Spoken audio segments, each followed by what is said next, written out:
आजकल हर कोई अमीर बनना चाहता है, लेकिन बहुत कम लोग ये समझने की कोशिश करते हैं कि पैसा असल में बनते कैसे हैं। हम ज़्यादातर लोग सिर्फ सैलरी पर डिपेंड रहते हैं। सैलरी आती है, खर्च होती है और फिर नेक्स्ट मंथ वही साइकिल। आज मैं आपको कोई शॉर्टकट नहीं बताने वाला। मैं सिर्फ ये समझाने की कोशिश करूँगा कि ये एसेट्स क्या होते हैं और लोग उन्हें कैसे यूज़ करते हैं।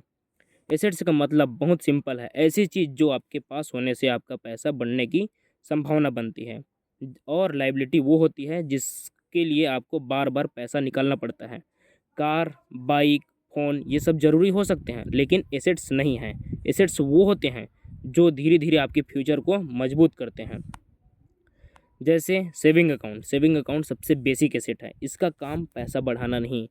हालांकि कुछ कुछ बैंक है, प्राइवेट बैंक, जिसमें इंटरेस्ट रेट मिलता है, लेकिन इसका काम है सेविंग अकाउंट, पैसा को सेव करके रखना, पैसे को सेफ और अवेलेबल रखना। इमरजेंसी आए, जॉब चली जाए, मेडिकल इश्यू हो तो पैनिक नहीं होना पड़ता। ये इमरजेंसी फंड आपको काम आता है। इसको इग्नोर करना सबसे बड़ी फाइनेंशियल मिस्टेक है। हालांकि आजकल सबके पास एक सेविंग अकाउंट होता ही होता है। गोल्ड ईटीएफ, गोल्ड को लोग इन्वेस्टमेंट समझते हैं, असल में ये स्टेबिलिटी टूल है। ज्वेलरी में पैसा फंस जाता है, चार्जेस कट जाते हैं। गोल्ड ईटीएफ में आप प्योर गोल्ड की वैल्यू लेते हो बिना एक्स्ट्रा खर्च के। मार्केट क्रैश में गोल्ड बैलेंस बनाने का काम करता है। सिल्वर ईटीएफ, सिल्वर थोड़ा रिस्की है गोल्ड से, लेकिन ग्रोथ पोटेंशियल ज़्यादा है। इंडस्ट्री, सोलर, इलेक्ट्रॉनिक्स, हर जगह सिल्वर की डिमांड बढ़ रही है। मतलब सोलर इलेक्ट्रॉनिक्स में सिल्वर की डिमांड बढ़ रही है, इसलिए लॉन्ग टर्म में ये अपॉर्चुनिटी बन सकता है। क्योंकि सिल्वर का जब डिमांड बढ़ेगा तो उसका प्राइस भी इंक्रीज़ होगा, तो सिल्वर ईटीएफ में आप इन्वेस्टमेंट कर सकते हो। उसके बाद बात करते हैं REITs, real estate investment trust. मतलब प्रॉपर्टी में पैसा बनता है, लेकिन हर कोई फ्लैट नहीं खरीद सकता। रिट्स में आप डायरेक्टली फ्लैट नहीं, कॉमर्शियल बिल्डिंग का हिस्सा लेते हो।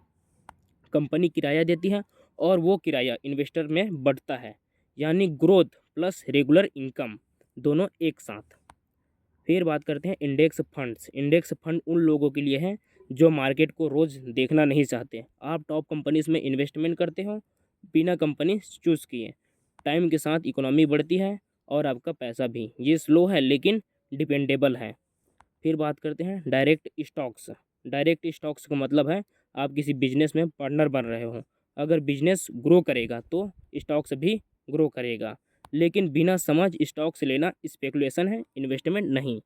इसमें पेशेंस और स्टडी दोनों चाहिए। फिर बात करते हैं इंट्राडे ट्रेडिंग, जिसके बारे में सब जानते हैं। इंट्राडे में लोग जल्दी पैसा देखना चाहते हैं। प्रॉब्लम यह है कि मार्केट रोज़ किसी के कंट्रोल में नहीं होती। यहाँ लॉस का चांस प्रॉफिट से ज़्यादा होता है अगर डिसिप्लिन ना हो। इसमें बहुत ज़्यादा हाई रिस्क है लेकिन हाई प्रॉफिट भी है। फिर बात करते हैं future and options. F and O professional game है। मतलब फ्यूचर एंड ऑप्शंस प्रोफेशनल्स का गेम है। लिवरेज की वजह से छोटी गलती भी बड़ा लॉस बना देती है, इसलिए बिगनर्स के लिए ये अवॉइड करना ही बेटर है। क्रिप्टो टेक्नोलॉजी इंटरेस्टिंग है, लेकिन मार्केट इमोशंस पर चलता है। हाइप और फियर प्राइस डिसाइड करते हैं, इसलिए यहाँ सिर्फ उतना पैसा जो आप अफोर्ड कर सकते हो लॉस करने। मतलब यहाँ सिर्फ उतना पैसा लगाओ जितना कि आप लॉस करने का हिम्मत रखते हो। उसके बाद बात करते हैं फॉरेक्स ट्रेडिंग। फॉरेक्स सबसे रिस्क फॉरेक्स सबसे रिस्की एसेट है। हाई लेवरेज का मतलब है हाई डेंजर। एक गलत डिसीजन अकाउंट जीरो कर सकता है। सबसे इम्पोर्टेंट बात यह है, हर एसेट्स हर इंसान के लिए नहीं होता। पहले सेफ्टी, फिर ग्रोथ और लास्ट में रिस्क। पहले सेफ्टी, फिर ग्रोथ और लास्ट में रिस्क। अमीर लोग कोई मैजिक नहीं करते, वो बस एसेट्स को समझ कर यूज करते हैं। अगर आप भी एसेट्स सही तरीके से समझ गए तो आप ऑलरेडी 90% लोगों से आगे हों। तो आई होप आपको ये समझ आया होगा। कमेंट में बताओ आज कौन सा एसेट आपको पहली बार क्लियरली समझ आया। तो आई होप आपको ये समझ आया होगा। और लास्ट में यही कहूँगा, चैनल का नाम एसेट कोड है, मेरा नाम मनीष है और यही मेरा सोच है।